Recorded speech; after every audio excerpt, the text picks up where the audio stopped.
Apreciables estudiantes, muy buena tarde. Bienvenidos al módulo número 14, el universo natural. Mi nombre es Francisco Javier Camacho Flores y voy a ser su asesor para este módulo número 14. Leticia, bienvenida. En esta semana nosotros estamos revisando lo que es nuestra unidad número 1, llamada Materia y Energía. En esta sesión, estudiantes, vamos a tratar preferentemente puntos acerca de las entregas de nuestras actividades integradoras número 1, el átomo y sus alcances, y nuestra actividad integradora número 2, llamada la materia. No obstante, si tienen alguna duda de los recursos y los temas de esta semana o algún comentario que quieran realizar, con confianza ustedes pueden tomar el audio de esta plataforma y realizar su pregunta o ese comentario. Si tienen algún detalle técnico con su audio o con su cámara, pueden escribirnos por medio del chat de esta plataforma, y también les indico que se está generando un video de esta sesión, el cual a la brevedad posible subiré a la plataforma de YouTube, donde aquí en la sección de comentarios ustedes pueden escribir sus dudas. Algo importante, en el video preferentemente indiquen el minuto en el cual está surgiendo esa duda para poderles dar una retroalimentación o una respuesta a esa pregunta lo más acertado posible. Lo más importante es que sigamos las normas de comunicación virtual. Ahora bien, para iniciar, y les doy la bienvenida, estudiantes, a este módulo número 14, el universo natural. Emanuel, muy buena tarde, bienvenido. Les voy a indicar lo que es el propósito formativo y voy a hacer hincapié en lo que es nuestro propósito de este módulo número 14 para que nos quede claro qué es lo que nosotros vamos a lograr a lo largo de estas 4 semanas. Vamos a reconocer las características del pensamiento científico que sustenta a las ciencias experimentales. En este momento nos están hablando de algo llamado pensamiento científico.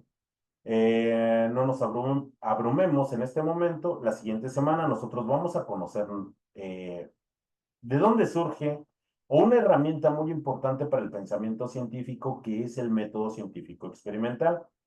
Y seguramente, como ya revisaron ustedes los recursos de esta semana, se habrán dado cuenta de que estamos abordando muchos temas de química. La química es una ciencia experimental, como muchas otras que vamos a abordar en este módulo número 14, como física, biología, ecología, bioquímica, un poco de nutrición, fisiología. Todas esas son ciencias experimentales que se basan en el método científico experimental. Ahora, mediante el análisis de la dinámica del universo. ¿Qué universo? ¿De qué nos habla este módulo? Ese universo puedo ser yo mismo, ese universo es el lugar donde yo coexisto, donde trabajo, donde estudio, donde convivo con mi familia, puede ser mi casa, puede ser mi barrio, mi pueblo. Ese es mi universo. Un universo puede ser otro ser vivo. Nosotros no nos vamos a enfocar al estudio de esos cuerpos que nosotros vemos en el cielo. Ese no es nuestro objetivo. Claro que con el conocimiento que nosotros vamos a adquirir en este módulo, vamos a tener una mejor comprensión de lo que nos rodea, pero nosotros no vamos a estar hablando acerca de estrellas y de planetas. Así es que es importante que nos quede claro cuál es esa dinámica de ese universo que nos habla nuestro módulo. Ahora, ustedes van a comprender la estructura de la materia y la interrelación que tiene con la energía. Y en esta semana nosotros vamos a conocer la estructura de la materia, la estructura más ínfima de la materia, lo cual es el átomo. La siguiente semana nosotros aprenderemos acerca de la energía, y en nuestra tercera semana nosotros vamos a conocer la relación que existe efectivamente entre la materia y la energía, y lo vamos a asociar con los sistemas biológicos. Eso es lo que nos habla el propósito formativo de nuestro módulo número 14. Antes de iniciar, jóvenes, con una explicación de nuestra actividad integradora número 1, el átomo y sus alcances. Quisiera preguntarle a Manuel y a Leticia si tienen alguna duda en particular acerca de nuestras actividades integradoras de esta semana o acerca de de los temas y los recursos que nosotros estamos revisando en nuestra unidad número 1.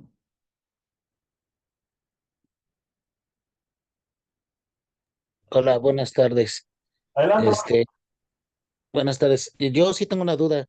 En cuanto a la actividad integradora, una cosa es la que estoy realizando. Por lo que entiendo, se va entonces a subir a la plataforma un documento, un procesador de texto, bueno, un documento de texto, ¿no? Y ahí va a ir el dibujo, el guión y la liga con el video. El dibujo no es necesario, Manuel. Si usted los quiere colocar, colóquelos, pero no son necesarios en ese documento. Lo que sí tiene que ir en ese documento es su guión en el cual usted se va a basar para leer en la explicación que usted realiza con su video y la liga de su video donde usted lo suba, si lo sube a Drive, a OneDrive, si lo sube usted a YouTube o si utiliza alguna herramienta electrónica para poder realizar y depositar ese video y su guión escrito.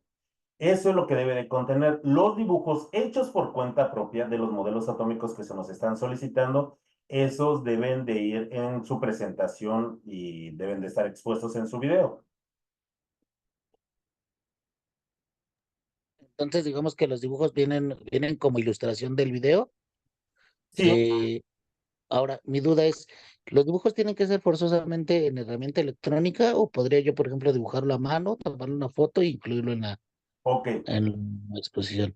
Mire, Emanuel, no se presiona mucho respecto de los dibujos, sí tienen que ser en una herramienta digital. Se nos sugiere que los hagamos en Word, se nos sugiere que los hagamos en PowerPoint, en Paint. Si usted conoce una herramienta digital para realizar diseños o dibujos, utilícela. Pero se nos está pidiendo una herramienta, no realizarlos a mano. Y lo más importante, es que sean por cuenta propia. Yo no puedo tomar una imagen de internet y colocarla como si fuera, como si yo lo hubiera realizado, porque eso es parte. Ahora, ¿por qué no se preocupe tanto en los dibujos? Realmente, si quedan chuecos, si se parecen a los de Bourne, si se parece al de Rutherford, lo más importante es la explicación. Diviértase al hacer los dibujos, que queda un poco chueco, que no se parece. Lo importante es la explicación que usted dé a cada uno de esos modelos atómicos, la diferencia que existe también entre ellos. Pero tiene que ser en una herramienta digital. Y vamos para allá, ¿ok? Nuestra actividad integradora número 1, el átomo y sus alcances, el propósito es que nosotros utilicemos nuestros conocimientos que estamos obteniendo acerca del átomo, de los modelos atómicos y que reflexionemos de cómo es que los átomos de los elementos forman enlaces y participan en algo que se llaman reacciones químicas. Para ello, y lo que comenta, vamos hacia lo que comenta Emanuel. Nosotros necesitamos conocer esos modelos atómicos. Se nos están solicitando 4. ¿Solamente existen 4? No, existen muchos modelos atómicos, pero estos 4 son los más representativos y nos sirven para poder describir lo que ocurre en las reacciones químicas. Vamos a identificar también las características de una reacción y una ecuación química y vamos a comprender la relación entre la teoría atómica y cómo es que los átomos forman enlaces. ¿Qué vamos a entregar? Vamos a entregar un video en donde nosotros vamos a exponer nuestros dibujos, vamos a explicar los modelos atómicos, las diferencias que existen entre ellos, vamos a explicar lo que es una reacción química y qué es una ecuación química. También vamos a explicar la clasificación de los tipos de enlaces químicos que existen. Muy importante en el video, tengo que salir a cuadro realizando esta presentación. Además, no tengo por qué yo aprenderme de memoria lo que voy a decir en mi presentación. Para eso voy a hacer un guión escrito y yo lo voy a leer. Ese guión escrito va a estar en un documento en Word y eso es lo que van a subir a la plataforma junto con la liga de donde está su video. Ahora bien, eso es lo que nosotros tenemos que realizar. Respecto de los dibujos, Los dibujos podemos utilizar Paint, podemos utilizar Word, podemos utilizar PowerPoint. Supongamos que yo voy a hacer mi presentación en PowerPoint, pues de una vez utilizo las autoformas de PowerPoint y estructuro mi dibujo. Ahorita les voy a hacer una recomendación que espero que la tomen y que les puede facilitar las actividades para este módulo. Ustedes van a realizar sus dibujos por cuenta propia, eso es muy importante. Despreocúpense si no se parecen, si quedan un poco chuecos. Lo importante es que ustedes los hagan por cuenta propia y lo más importante es esa explicación. Deben de salir a cuadro en ese video y se nos están pidiendo 4 modelos atómicos. El de John Dalton, el de Ernest Rutherford, el de Joseph Thomson y el de Niels Bohr. Para iniciar nosotros esta exposición, iniciaremos diciendo nuestro nombre y nuestro grupo. Vamos a presentar los 4 modelos atómicos que nosotros dibujamos y vamos a explicar las características y las diferencias que existen entre ellos.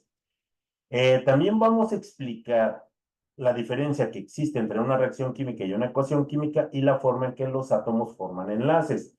El video, jóvenes, debe de durar entre 3 y 5 minutos. ¿Qué es lo que pasa? Que si yo quiero hacer una explicación profunda, puedo utilizar más minutos sin problema. El tiempo que ustedes se traten en hacer ese video es el tiempo que yo voy a revisarlo. Pero algo muy importante, al menos tienen que ser 3 minutos, ¿ok? Estoy seguro de que estarán dentro del tiempo que se nos está solicitando, pero recuerden, al menos 3 minutos. Si necesito más minutos, sin problema lo toman. Ahora bien, podemos subir nosotros nuestro video a Drive, a OneDrive, podemos subirlo incluso a YouTube, no hay ningún problema. Les voy a recomendar algo importante. Eh, Utilicen Canva. Canva les va a permitir hacer una presentación. Ustedes pueden utilizar las autoformas que les da Canva, realizar ese video saliendo a cuadro y ahí mismo se almacena. Ustedes copian esa liga que les da Canva y la pegan en el documento donde está su guión y lo van a subir a la plataforma con la siguiente nomenclatura: sus apellidos, guión bajo, su nombre y la clave de esta actividad, que es M14S1AI1. ¿Ok? Ahora, ¿cómo puedo realizar yo ese video? Por ejemplo, les mencioné, si estoy haciendo mi presentación y estoy utilizando PowerPoint, PowerPoint tiene una aplicación que se llama grabación de pantalla. Con mi cámara yo puedo salir a cuadro, puedo grabar mi pantalla mientras realizo la presentación de mis dibujos, explicando la diferencia entre una reacción química y una ecuación química, explicando la clasificación de los enlaces químicos. Me apoyo yo leyendo mi guión, parece mi guión, para que yo lo lea, pero es importante que también lo suban. Ahora, estoy consciente de que no todos ustedes tienen la misma versión de PowerPoint y tal vez ustedes no tengan la opción de grabación de pantalla. Esto les podría facilitar. Si no tengo, bueno, también tengan presente nuestra plataforma, su máximo acepta 20 megas, así es que suban, unas que generan su video, súbanlo a Drive, súbanlo a OneDrive, si tienen cuenta o canal de YouTube, súbanlo ahí y me comparten la liga. Verifiquen, por favor, que la liga sea correcta y que me otorguen todos los permisos para que yo pueda revisarlo. Vuelvo a insistir, les recomiendo que utilicen Canva porque si ustedes desean utilizar Canva, lo vamos a seguir aplicando para más actividades dentro de este módulo. Así es que pueden iniciar haciendo esta actividad. Si lo hacen en Canva, pueden copiar la liga y me la comparten en su documento, verificando que me den de verdad todos los permisos para que yo pueda ver ese video. Si yo no puedo ver el video, no puedo evaluarlo y no puedo evaluar la actividad. Ahora bien, que mi versión de PowerPoint no tiene esta aplicación de grabación de pantalla. Bueno, si ya hice una presentación, me la mando a mi celular. En mi celular, si tengo la aplicación de grabación de pantalla proyectando mi imagen saliendo a cuadro dentro de este video, pues sin mayor problema, entonces genero la grabación y después este video lo subo a la nube. Ahora, me van a decir que ya no tengo espacio en mi celular, que la cámara de mi celular, no lo sé, no está funcionando. y tampoco tengo esa versión de PowerPoint, pues pueden descargar algún programa gratuito que les permita realizar una grabación de pantalla con ustedes saliendo a cuadro, como QuickTime Player, como Kazan, Fraps, Open Broadcaster. Hay muchos programas que me permiten realizar esto y gratuitos. Ya de últimas, estudiantes, sí, que no tengo la versión de PowerPoint, que me da miedo todavía usar Canva, que alguno de estos programas no sé utilizarlo, pues me grabo directamente con la pantalla de mi computadora o de mi celular presentando mis dibujos y que alguien más me grabe generando este video saliendo yo a cuadro y realizando la presentación que tengo que hacer. Recuerden, ustedes tienen que salir a cuadro en este video. Tienen que hacer uso de guión. Léanlo sin mayor problema. Si se lo aprenden, qué bien. Pero si no, no hay ninguna necesidad. Simplemente léanlo. No, no solo suban audio, ¿ok? A su presentación. Tiene que ser un video saliendo a cuadro y tenemos muchas formas de cómo nosotros lo podemos realizar. Recuerden, esos dibujos tienen que ser realizados en una herramienta digital. Háganlo en Paint, háganlo en PowerPoint. Algunos de ustedes utilizan una vez alguno de sus compañeros de otro módulo lo hizo en AutoCAD y de verdad me impresionó con unos dibujos, pero no se preocupen si se parecen o no al de que estos científicos hicieron. Lo importante es que sean hechos por su cuenta propia. No se pueden presentar imágenes que yo descargue de internet y las presente como si yo las hubiera hecho. ¿Por qué? Porque se nos está pidiendo que las hagamos. Aunque coloque las referencias, no, yo tengo que hacerlos por cuenta propia. Y recuerden, de verdad, hacer un uso responsable de toda la información. Eviten, por favor, cualquier conducta de plagio. Seamos responsables con la información que nosotros utilicemos. Ustedes tienen el derecho de buscar cualquier fuente de información para todas sus actividades integradoras, pero tienen la responsabilidad de referenciar de dónde yo tomé esa información. Esa es una obligación que yo tengo. ¿Ok? Ahora bien, vamos a hablar acerca de estos modelos atómicos. ¿Son los únicos modelos atómicos que existen? No, no lo son. ¿Existen más? Sí, pero estos cuatro modelos atómicos históricamente son los más importantes y con estos modelos atómicos nosotros comprendemos las subestructuras que conforman a los átomos. ¿De dónde viene este concepto de átomo? Este concepto de átomo viene de los antiguos griegos, entre el siglo III y el siglo V antes de Cristo. Leucipo y Demócrito de Agrigento, filósofos los filósofos, además de pensar acerca de la existencia de los seres humanos y nuestra existencia en este tiempo-espacio, desarrollaron muchas ciencias como las matemáticas, la astronomía, la medicina. Particularmente ellos, permítanme un segundo, por favor.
Perdón. Entonces, Demócrito de Agrigento se preguntaba de qué están hechas las cosas de lo que nos rodea.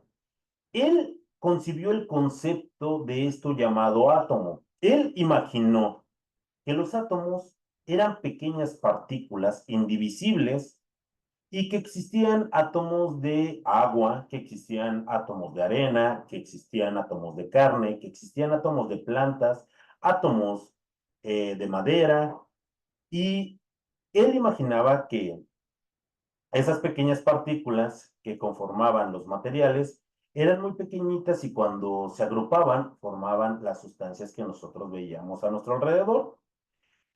Este concepto se perdió. Hasta principios del siglo XIX, las fechas nos indican que entre 1903 y 1908, las fechas no son muy relevantes, sí la temporalidad, un químico inglés de nombre John Dalton.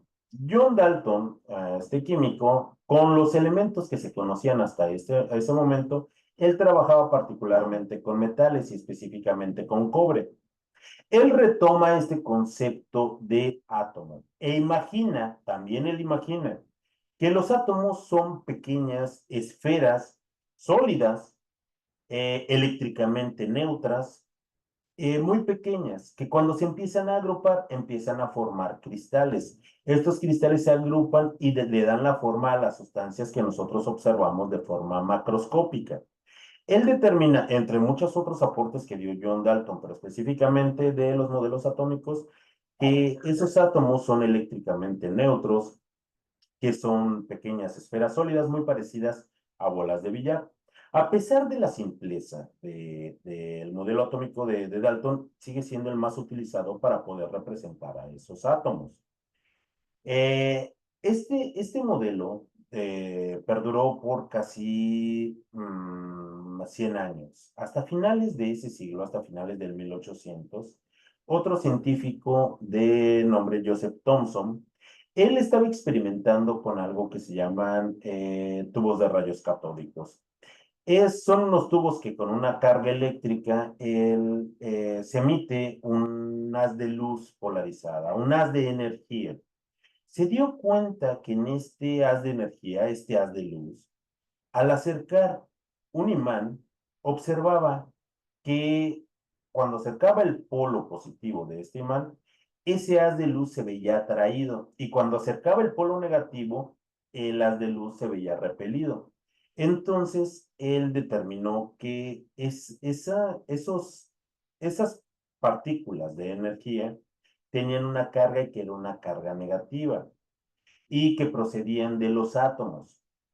Entonces, él determinó que los átomos cuentan tanto con partículas negativas llamadas electrones y partículas positivas llamadas protones en igual cantidad.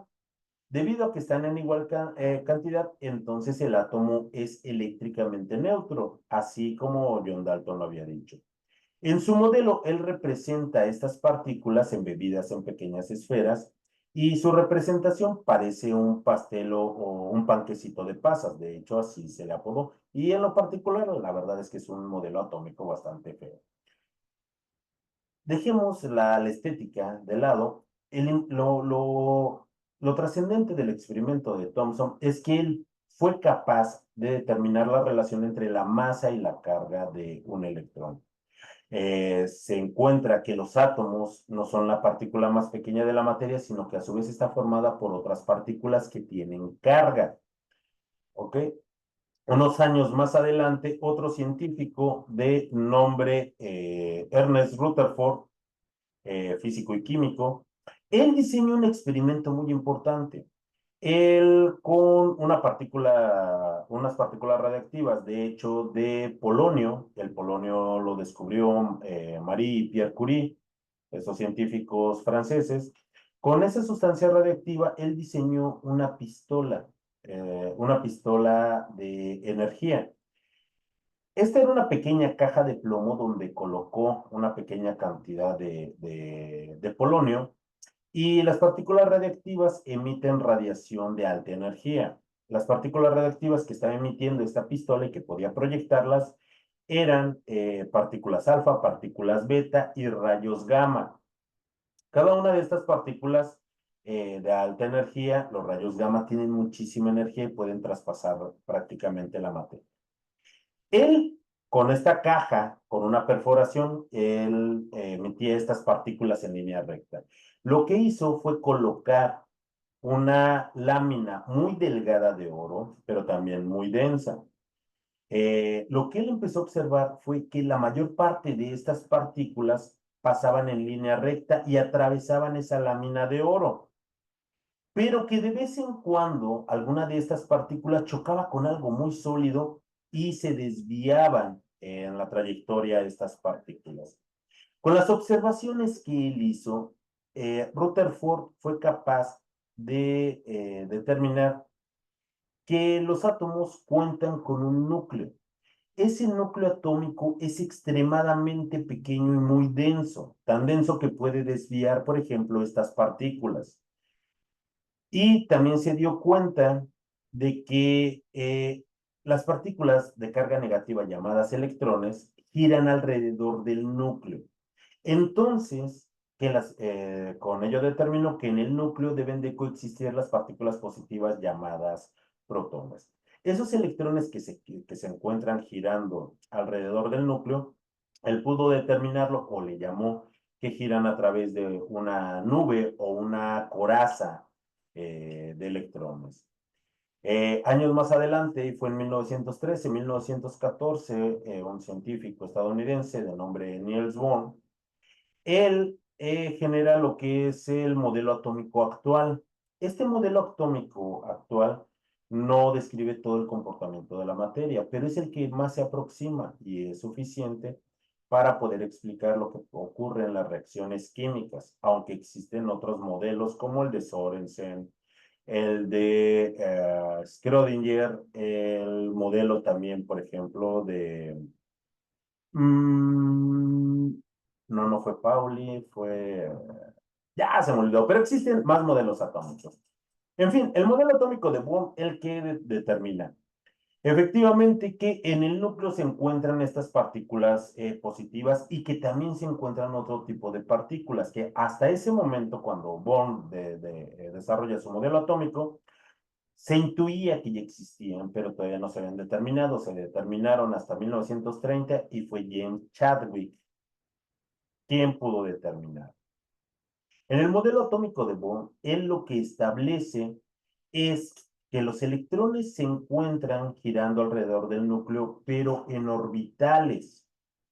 En estos orbitales existen y están diseñados para que soporten cierta cantidad de electrones girando alrededor del núcleo. Y dependiendo la cantidad de energía que tienen estos electrones, ocupan un lugar dentro de estos orbitales. Además que esos orbitales giran en un círculo y cada uno de estos niveles electrónicos les dio diferentes nombres o diferentes niveles, K, L, M, N, O y P.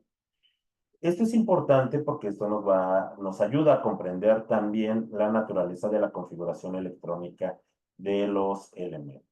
Y bueno, estos son los 4 modelos atómicos. Esta es una pequeña explicación acerca de esos modelos atómicos. Hay más, por supuesto que sí. Ahora, ¿por qué estudiamos modelos atómicos? Porque pues no es muy diferente hoy en día a lo que pensaba Demócrito hace como 2500 años. Hoy en día utilizamos modelos atómicos para darle una explicación a lo que ocurre en las reacciones químicas porque no somos capaces todavía de ver un átomo. Claro que todos estos científicos, por medio de experimentos, indirectamente determinaron de qué están hechos. Un átomo, Rutherford determina que lo que más compone un átomo es espacio vacío. El 99.999997% de un átomo es espacio vacío. Toda la masa o la mayor parte de la masa de un átomo se encuentra contenida en el núcleo, donde existen partículas positivas con el nombre de protones, partículas sin carga llamadas neutrones y los electrones girando alrededor de este núcleo. Todos esos experimentos ponen en evidencia la existencia de estas partículas subatómicas o nucleones, ¿ok? Pero no hemos sido capaces con la tecnología con la que contamos hoy en día de ver cómo es realmente un átomo, ¿ok? Por eso nos basamos en estos modelos atómicos y estos cuatro son los más importantes. ¿Y por qué son importantes? Y también algunos modelos siguientes para explicar cómo ocurren las transformaciones en la materia. Y para que ocurran esas transformaciones, los átomos de los elementos forman enlaces químicos y solamente existen tres tipos de enlaces químicos.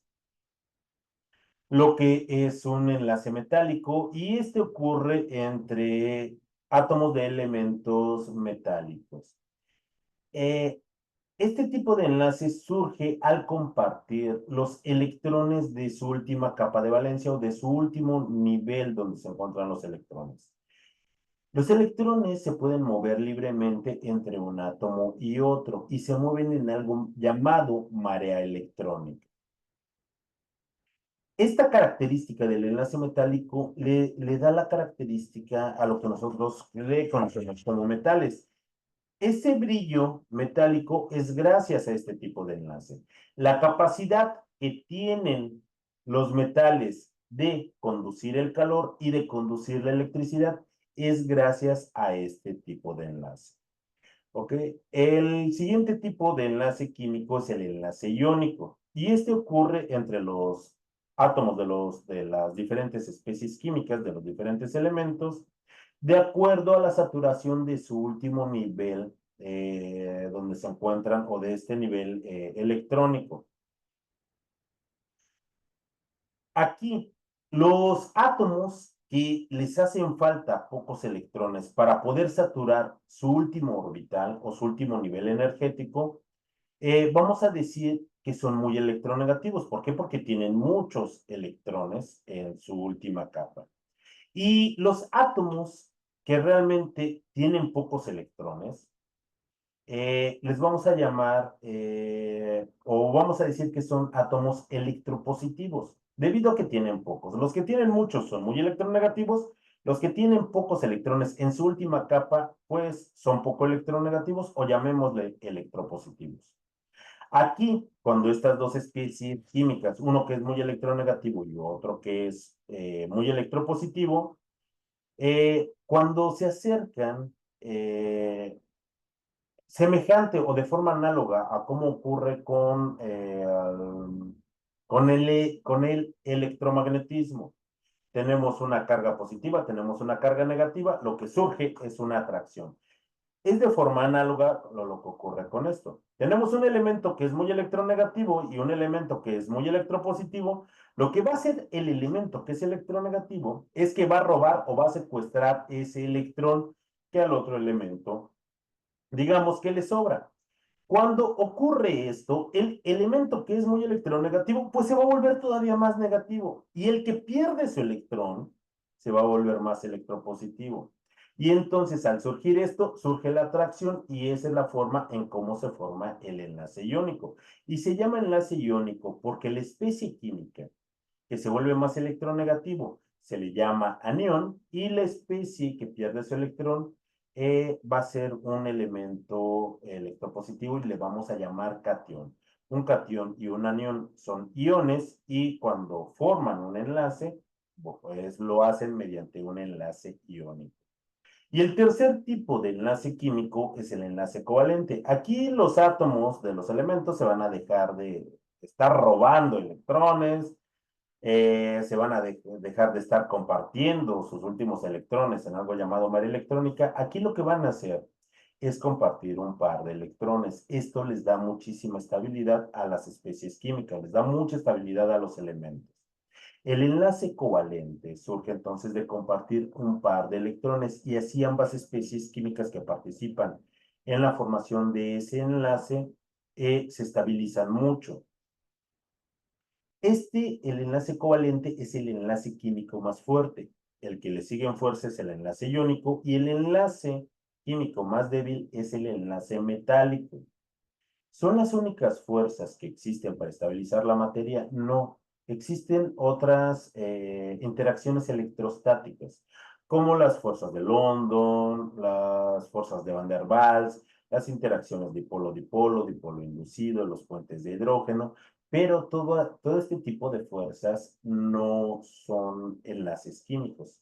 Solamente hay tres tipos de enlaces químicos, que es el enlace metálico, el enlace iónico y el enlace covalente. Ahora también nosotros en nuestro video tenemos que explicar qué es una reacción química y qué es una ecuación química.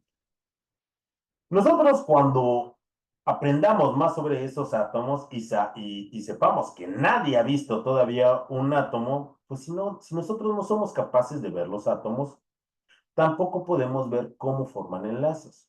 Y cuando forman enlaces, esas sustancias se van a transformar en sustancias nuevas. Eso es a lo que nosotros le llamamos una reacción química. Las sustancias que van a participar en la reacción se van a llamar reactivos y las sustancias que se están formando o esas sustancias nuevas que vamos a obtener les vamos a llamar productos. Entonces, una reacción química es un proceso en el cual una sustancia, dos o más, van a transformar su composición para convertirse en sustancias nuevas. ¿Una sola sustancia puede convertirse en más? Claro que sí. Supongamos que es una molécula muy grande y esta se transforma y se divide en dos, en lo que es una reacción de descomposición, pues al separarse está formando dos sustancias nuevas y eso también es un proceso de transformación de acuerdo a su composición. Vamos a tener otras sustancias, que tenemos una sustancia A y B, las hacemos reaccionar y se convierten en la sustancia C, por ejemplo, donde adquieren nuevas características. Nosotros podemos observar lo que son los reactivos y también nosotros, por supuesto que podemos observar lo que son los productos. Para eso hacemos reacciones químicas, pero no podemos nosotros observar cómo es que forman esos enlaces y cómo ocurre el cambio. Observo mis reactivos, termina la reacción química, observo las sustancias nuevas. Debido a que yo no puedo observar lo que pasa en esa reacción química y cómo están reaccionando esos átomos, cómo están rompiendo sus enlaces para formar enlaces nuevos, la forma en cómo yo puedo simbolizar lo que ocurre en las reacciones químicas es mediante el uso de lo que son las ecuaciones químicas. Las ecuaciones químicas es como yo simbolizo lo que está ocurriendo en una reacción química. Esa ecuación química es análoga a una ecuación matemática. En las ecuaciones matemáticas yo utilizo símbolos, utilizo signos, utilizo diferentes simbologías para poder explicar una ecuación. En las ecuaciones químicas es semejante. Pero utilizo símbolos químicos.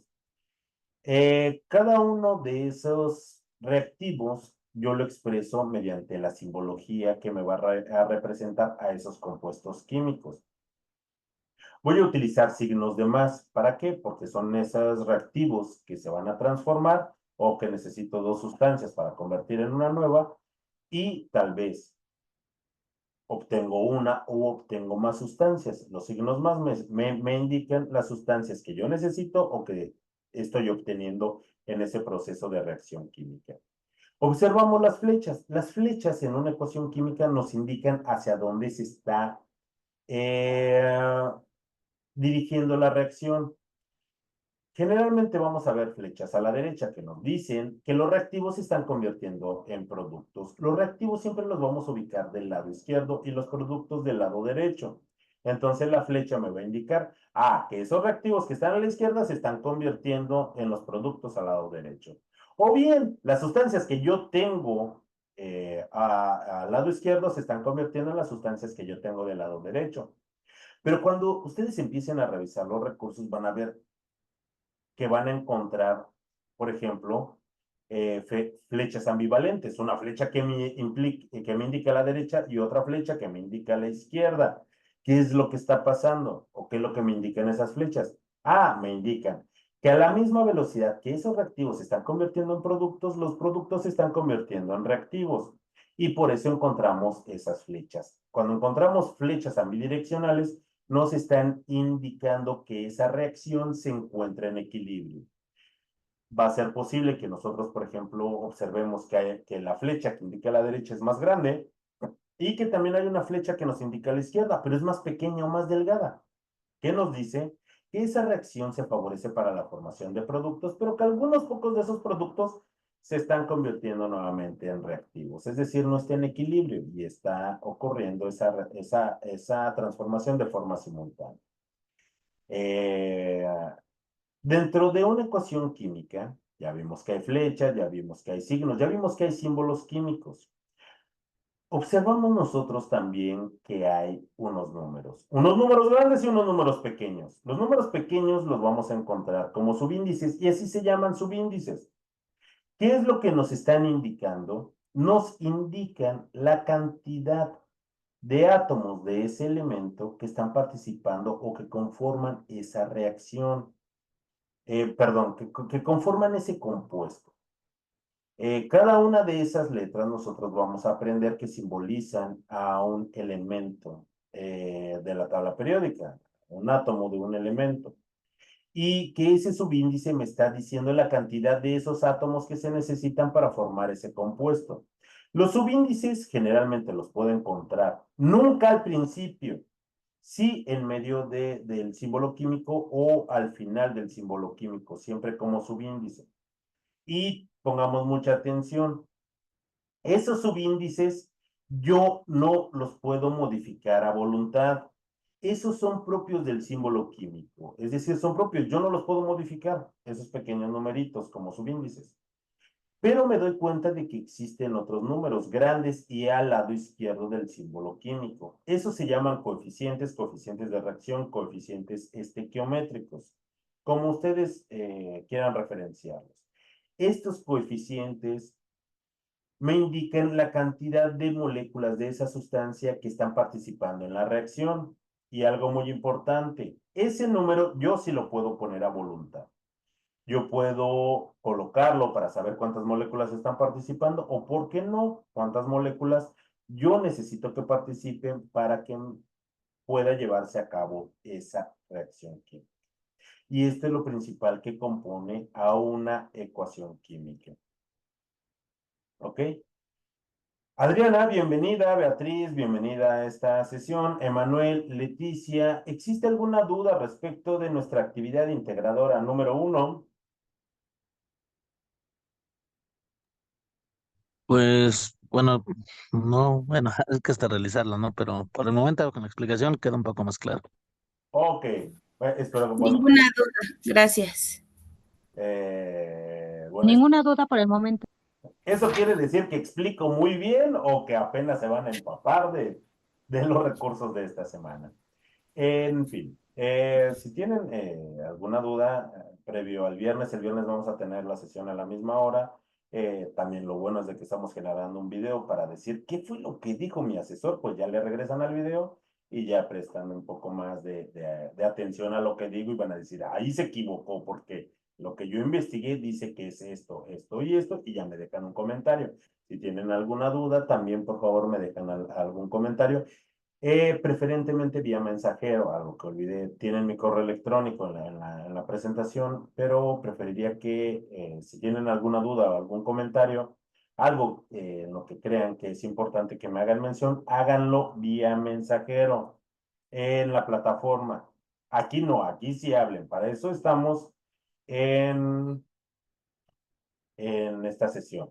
Recuerden, estudiantes, este espacio es completamente para ustedes, no para que yo hable como merolico. Es para ustedes, para que no se queden con ninguna duda. Aprovechenlo. Ahora bien, bueno, si no hay dudas, entonces vamos a pasar con nuestra actividad integradora número 2 para dar una explicación general. A ver si nos da tiempo. Yo creo que cubrí lo más importante respecto de nuestra actividad integradora número 1, pero aún así, si quedan dudas, el viernes nos vemos o escríbanme vía mensajero. Nuestra actividad integradora número 2 y muy divertida, llamada la materia. ¿Cuál es el propósito? Que nosotros identifiquemos las propiedades y los estados de la materia y las leyes que están relacionadas con ella. Y vamos a reflexionar sobre los fenómenos que se presentan en nuestra vida cotidiana. ¿Qué necesitamos? Identificar los estados de la materia y las fuerzas que intervienen en ellos, conocer las propiedades de la materia comprender la ley de la conservación de la materia y cómo es que se aplica. ¿Qué es lo que vamos a entregar? Aquí vamos a entregar un documento en Word con lo que se nos está solicitando y se nos solicita que nosotros accedamos a un simulador. Diviértanse mucho con ese simulador, es muy intuitivo. ¿Qué es lo que vamos a realizar? Vamos a utilizar el simulador de estados de la materia, pasen el puntero de su cursor sobre la palabra estados de la materia y los va a llevar al simulador. Cuando ingresen al simulador, den clic en la opción de estado. Aquí ustedes pueden seleccionar entre átomos como el neón y el argón y moléculas como el oxígeno y el agua. Y pueden observar las características que tienen en estado sólido, en estado líquido y en estado gaseoso. Para esto, jóvenes, cuando ustedes estén experimentando, por favor, tomen impresiones de pantalla porque son importantes que las agreguen a esta actividad.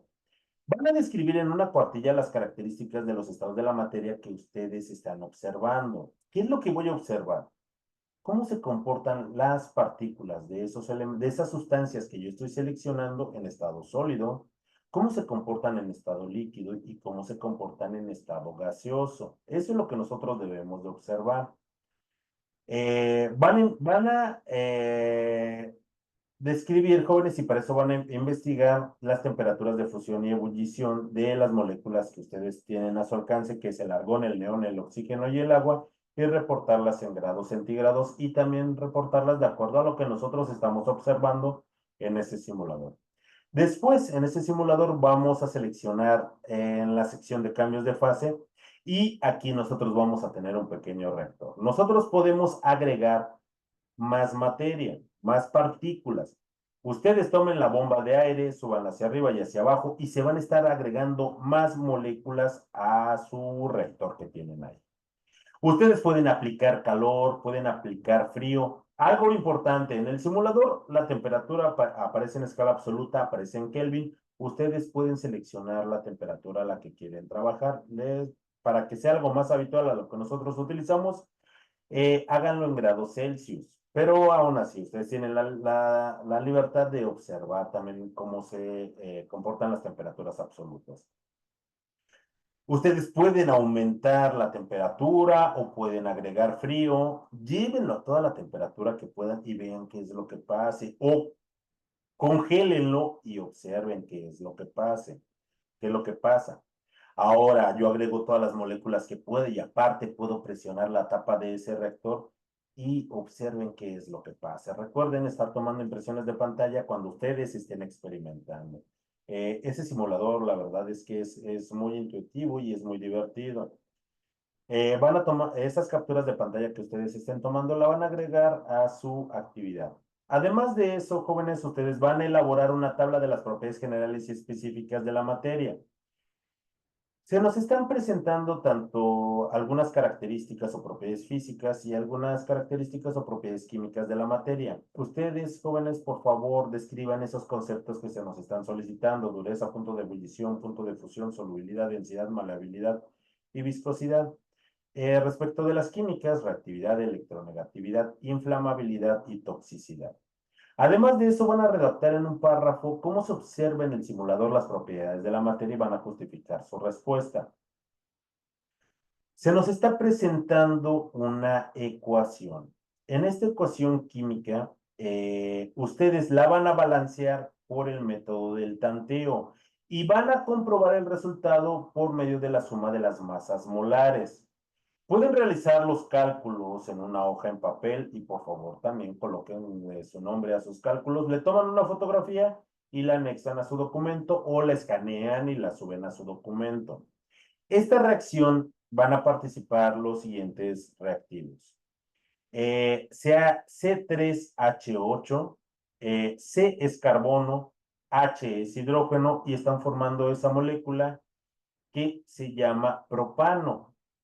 El propano es uno de los gases que nosotros utilizamos en nuestro hogar, ya sea que si nos llega red de gas natural o por medio de esos cilindros de gas. Es uno de esos gases que nosotros utilizamos como combustible para calentar nuestra agua, para bañarnos o para cocinar nuestros alimentos. Más O2. ¿Qué es O2? Es el oxígeno. ¿Dónde está el oxígeno? Se encuentra en el aire. En el aire es una mezcla de gases, principalmente nitrógeno, un 78%, y oxígeno, un 21 o 22%. Es lo que nosotros respiramos y nos permite vivir, y otras funciones que vamos a aprender más adelante. Este combustible llamado metano más oxígeno van a participar en una reacción semejante a lo que hacemos nosotros todos los días cuando cocinamos, cuando nos preparamos unos huevitos revueltos o calentamos nuestras tortillas en el comal. Lo que ocurre ahí cuando le prendemos al gas esa reacción química está expresada ahí en esa ecuación química. Cuando reaccionan estas dos sustancias, que es lo que producen dióxido de carbono y vapor de agua. Eso es lo que ocurre. Esas sustancias se transforman, el propano y el oxígeno, en estas sustancias llamadas dióxido de carbono, de símbolo CO2 y vapor de agua. Lo que nosotros tenemos que hacer es balancearla por el método del tanteo, es decir, colocar los coeficientes que nosotros necesitemos.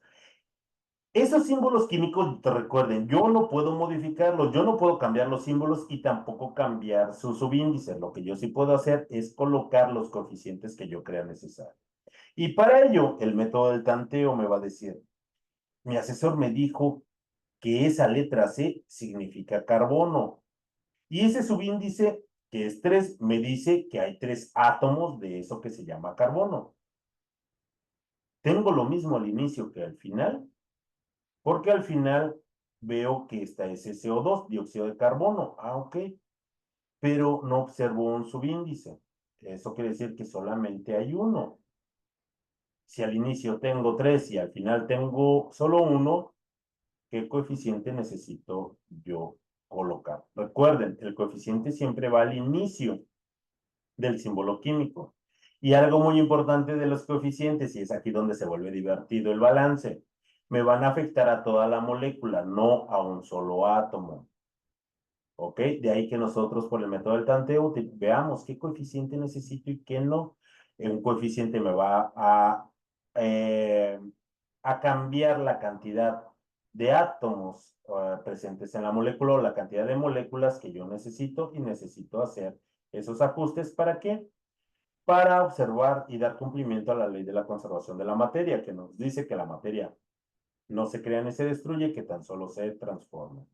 Finalmente, nosotros vamos a redactar una conclusión de entre 8 a 10 renglones de cómo se evidencia la ley de la conservación de la materia respecto del balance que nosotros hagamos de nuestra ecuación, la comprobación con la suma de las masas molares y lo que nosotros observamos en nuestro simulador. Cuando terminemos nuestro documento lo vamos a guardar con la siguiente nomenclatura: nuestros apellidos, nuestro nombre y la clave de esta actividad, que es M14, S1A y 2. ¿Hasta aquí alguna duda respecto de las instrucciones de nuestra actividad integradora número 2? Ninguna duda. Gracias. Gracias a ustedes por estar... a veces me da miedo de que no prenden sus cámaras y siento que no hay nadie del otro lado. Muchas gracias por contestar. Ninguna duda por el momento. Gracias, Adriana. Los estados de la materia. Vamos a conocer que existen estados de agregación fundamentales. Existen 3 estados fundamentales de agregación de los 6 estados de la materia que existen. Ok, son 6 estados de la materia, sí, pero solamente son 3 estados fundamentales. Es el estado sólido, el estado líquido y el estado gaseoso. ¿Qué características tiene cada uno de estos estados de la materia? Los sólidos tienen un volumen fijo, tienen una forma definida, las partículas están muy cercas unas de otras, que componen a esa sustancia. Una característica es que los sólidos no los puedo comprimir, o al menos en nuestro planeta llamado Tierra, nosotros no lo podemos comprimir. ¿Qué es lo que pasa con los líquidos? Los líquidos tienen un volumen fijo, pero no tienen una forma definida. ¿Por qué no? Porque las partículas que componen al estado líquido van a tener un poco más de libertad que en estado sólido. pueden vibrar, pueden rotar y van a tener un movimiento de traslación ordenado. Es por ello que no tienen una forma definida. Y los líquidos, al igual que los sólidos, nosotros no los podemos comprimir. Pero ¿qué pasa con los gases? Los gases ni tienen forma definida, tampoco tienen un volumen definido, y las partículas que componen a este estado de una sustancia en estado gaseoso, las partículas están muy lejos unas de otras y tienen tanta energía que se repelen, que se colisionan, que andan chocando. Así se comporta el estado gaseoso. Una característica es que los gases sí los puedo comprimir y es lo que nosotros necesitamos observar en nuestro simulador. ¿Qué es lo que pasa si yo selecciono un átomo, una molécula, neón, argón, oxígeno o agua? Lo tengo en mi reactor. ¿Qué es lo que pasa si yo disminuyo la temperatura? ¿Qué pasará con esas particulitas que yo veo de esas sustancias? ¿Se moverán libremente? ¿Vibrarán? ¿Rotarán? ¿Qué es lo que pasa si yo llego al cero absoluto? Es decir, bajo toda la temperatura. ¿Aún así habrá un movimiento o no? Ahora, ¿qué es lo que pasa si digo, ¿por qué no lo llevo a la máxima temperatura? ¿Cuánto soportará mi reactor? ¿Qué es lo que pasará con esas moléculas? Tendrán más energía, empezarán a brincar, colisionarán. Eso es lo que es importante que ustedes vean en el simulador y que vean cómo se comportan las partículas en estos tres estados de agregación fundamentales o estados fundamentales de agregación, sólido, líquido y gaseoso. Solo por mencionar, los demás estados de la materia, por ejemplo, tenemos el plasma, tenemos los condensados Bose-Einstein y los líquidos de Fermi, pero esos otros tres no son estados de agregación fundamentales. Solo se los comento para que sepan que existen. Bueno, los líquidos de Fermi aún no se validan como los otros, pero se supone que son 6 estados de la materia. Estos 3 estados, los fundamentales, los tenemos bien caracterizados y espero que se diviertan ustedes con su simulador. Respecto de las propiedades de la materia, las sustancias tienen muchas propiedades. Pueden tener muchísimas una sustancia o tener algunas, pero al menos todas tienen propiedades. Entre todas las sustancias, por ejemplo, pueden tener características generales como es un volumen, como es un peso, como es una masa. Todas las sustancias tienen masa. ¿Ok? Pero también pueden tener propiedades específicas. Propiedades específicas como una presión de vapor, como un punto de ebullición, como un calor latente. Pueden tener propiedades físicas como una densidad, una maleabilidad. Pueden tener propiedades químicas como la efervescencia, la reactividad o la basicidad. Bueno, ustedes tienen que describir esas propiedades o esas características de la materia que se nos están solicitando. Ahora bien, podemos clasificar nosotros esas características o propiedades de la materia como propiedades físicas, propiedades químicas, propiedades específicas, propiedades generales, pero todas estas propiedades también las podemos clasificar como propiedades intensivas y como propiedades extensivas. Esta es una clasificación termodinámica, pero es importante que se las mencione. Tal vez en los siguientes módulos la retomen, pero desde un punto de vista termodinámico. Las propiedades extensivas eh, dependen de la cantidad de materia que tenga una sustancia, como quién, como el peso, el volumen o la longitud. Mientras que las propiedades intensivas no dependen de la cantidad de materia que tenga una sustancia, como la concentración, el punto de fusión o el punto de ebullición. ¿A qué voy con ello? Imaginen, bueno, este es mi recipiente donde yo ando cargando mi agua. Imaginen que lo tengo completamente lleno y es de 1 litro. Imaginen que de un trago yo me tomo la mitad de esa agua que tengo ahí. ¿Estoy cambiando sus propiedades extensivas? Por supuesto que sí, porque dependen de la cantidad de sustancia. Yo originalmente tenía 1 litro, me tomo la mitad de un trago y voy a tener 500 mililitros. Estoy cambiando su peso y estoy cambiando su volumen. Estoy cambiando sus propiedades extensivas porque dependen de la cantidad de sustancia. Pero cuando yo me tomo la mitad, ¿qué es lo que pasa con el resto del agua? No se transforma en arena, no se convierte en óxido, no se convierte en leche, no se convierte en aceite. ¿Por qué? Porque las propiedades de la sustancia que tengo aquí adentro, que se llama agua, sea mucha o sea poquita, va a mantener sus propiedades como la concentración, como el punto de fusión, como el punto de ebullición. Es decir, sus propiedades intensivas no van a depender de la cantidad de sustancia que yo tenga aquí. Esa es una forma de clasificación termodinámica de esas propiedades de la materia. ¿Ok?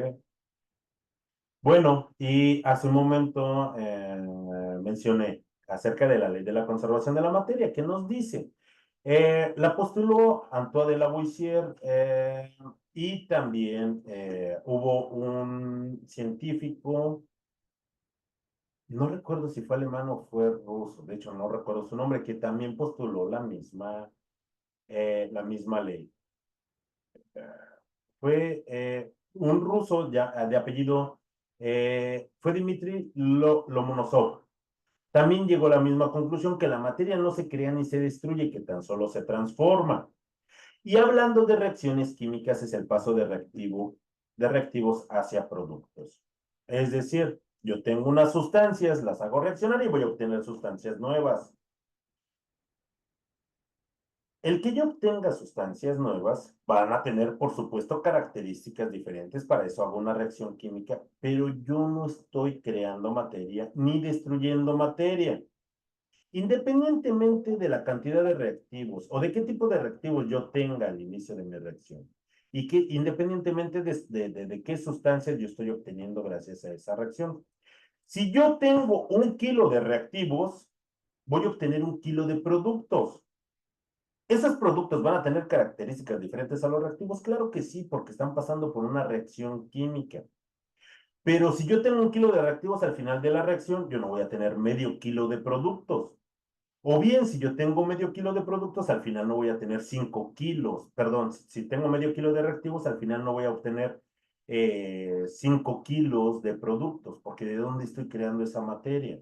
La estoy transformando, pero si yo tengo 1 kilo de algo al inicio, voy a obtener 1 kilo de algo al final. Claro que al final, quién sabe qué sea o qué forma vaya a tener o qué características esté obteniendo, pero la misma cantidad al inicio es la misma cantidad al final. Claro que con características diferentes porque se está transformando, pero no estamos creando ni estamos destruyendo materia.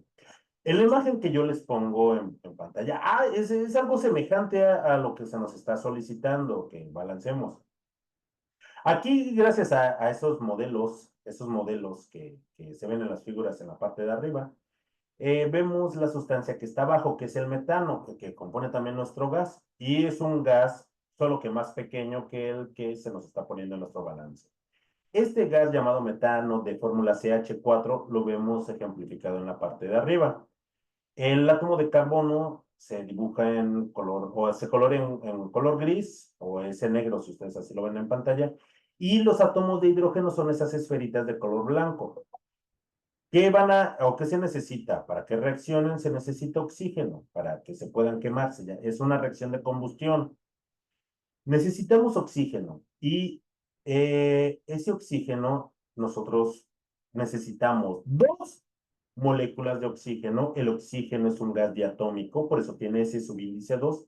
Ok, yo necesito 2 de esas moléculas, entonces 2 por 2 son 4. Y sí, efectivamente arriba veo, tengo 4 bolitas que me representan a esos 4 átomos de oxígeno que yo tengo.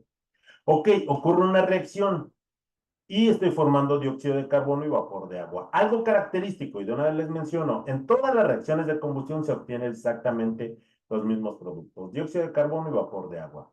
Ahora bien, depende del material que yo esté quemando y puedo obtener un producto también diferente, pero esta es una reacción general.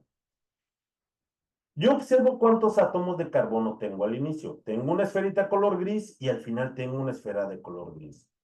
Yo al inicio tengo 4 esferas de color rojo que me representan al oxígeno, cuento al final y tengo 1, 2, 3, 4. 4 esferas de color rojo que me representan átomos de oxígeno. Y al inicio tengo 4 átomos de hidrógeno representados en esas esferas de color blanco y al final tengo 1, 2, 3, 4. La misma cantidad de materia que yo tengo al inicio es la misma cantidad de materia que yo tengo al final, pero ya no están en la misma posición porque se están transformando, porque está ocurriendo una reacción química. ¿Ok? Ahora bien, aquí esa ecuación está balanceada y tiene los coeficientes específicos para poder balancear lo que ocurre en esa reacción química y es algo semejante a lo que nosotros debemos de hacer con lo que se nos está solicitando. Ahora bien, nosotros ya sabemos que es una reacción química, esas reacciones químicas es un proceso en el cual una sustancia llamada reactivos se van a convertir en algo llamados productos. Para que esto ocurra, nosotros aprendimos en nuestra actividad integradora número 1 que las sustancias o los átomos que conforman esas sustancias van a romper sus enlaces para poder formar enlaces nuevos con otras sustancias. Cuando ocurre eso, se van a transformar en sustancias nuevas, pero esos átomos van a seguir existiendo, solo que ahora van a formar sustancias nuevas. Existen muchos tipos de reacciones de descomposición como la animación que ven en pantalla, de síntesis, de doble sustitución, reacciones de neutralización, de oxidación, de reducción, reacciones de combustión, por ejemplo. ¿Ok?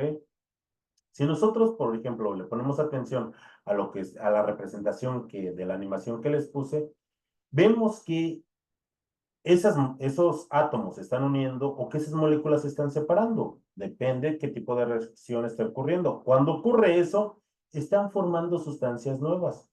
Esos átomos están formando nuevos enlaces y forman sustancias nuevas, pero no se están destruyendo o no están apareciendo de la nada. Lo único que hace es que se transforman gracias a las reacciones químicas. ¿Cómo es que nosotros simbolizamos lo que ocurre en esa reacción química? Porque yo utilizo este modelo y esta animación para imaginarme lo que está pasando, pero realmente no se ve. Yo tengo mis reactivos y después observo y digo, ya tengo mis productos. Yo no puedo ver cómo esos átomos están cambiando sus enlaces. Recuerden que nosotros, para poder simbolizar eso, hacemos uso de las ecuaciones químicas. En las ecuaciones químicas vamos a encontrar símbolos químicos. En los símbolos químicos nosotros podemos encontrar subíndices y esos son propios del símbolo químico. Yo no los puedo modificar. Los puedo encontrar en medio de las moléculas o al final de las moléculas, siempre como subíndices. Si yo cambio un subíndice, entonces estoy hablando de una sustancia completamente diferente. ¿Ok? Por eso los subíndices yo no los puedo modificar. ¿Ok? En el símbolo químico. Lo que yo sí puedo agregar son esos coeficientes estequiométricos o simplemente coeficientes. ¿Para qué? Para poder balancear. Ok, yo tengo 4 moléculas al final, pero al inicio como reactivo solamente tengo 3 moléculas. Pues pongo un coeficiente para agregar más moléculas donde me haga falta y mantener en equilibrio esa reacción y con ello dar cumplimiento a la ley de la conservación de la materia. ¿Ok? Leticia, Emanuel, Adriana, Beatriz, ¿tienen alguna duda acerca de nuestra actividad integradora número 1 y número 2? Hola, Leticia. Ninguna. No, ninguna. Bueno, les recomiendo que realicen su balance. Por el método del tanteo, practíquenlo. La suma de las masas molares con ayuda de una tabla periódica o rápidamente busco en Google cuál es la masa atómica del carbono, del hidrógeno, del oxígeno y me va a dar la masa de cada uno de esos átomos. Dependiendo del número de los átomos, yo lo multiplico por esa masa, sumo todas las masas al inicio y adivinen qué, yo supongo que debe de ser igual a la misma masa al final. Que las sustancias no se parecen, pues porque pasaron por una reacción química, pero les vuelvo a decir, si yo tengo 1 kilo de reactivos al inicio, debo de tener 1 kilo de reactivos al final, que lo que tengo al inicio no se parece a lo que tiene al final porque se transformó, porque ocurrió una reacción química. Ahora bien, por favor recuérdenme, si quedan dudas acerca de lo que es un balance estequiométrico, un balance de una reacción, el día viernes a esta misma hora podemos nosotros abordar la resolución de algunos ejemplos para que no nos quede alguna duda. También les recomiendo, el día de ayer su ADC dio una sesión y estoy seguro de que él habló acerca de este balance, del balance de las reacciones. No obstante, si perduran esas dudas, el día viernes podemos utilizar este tiempo para hacer algunos ejercicios y que no nos quede alguna duda de este tipo de procedimiento. Apreciables estudiantes, para mí ha sido un gusto el estar con ustedes en este módulo número 14 y me despido. Que tengan una muy bonita tarde y si apenas van a comer, les deseo un muy buen provecho. Hasta luego. Buenas tardes, hasta luego. Adiós, adiós Leticia, adiós Emanuel, Beatriz, Adriana, muy bonita tarde, adiós.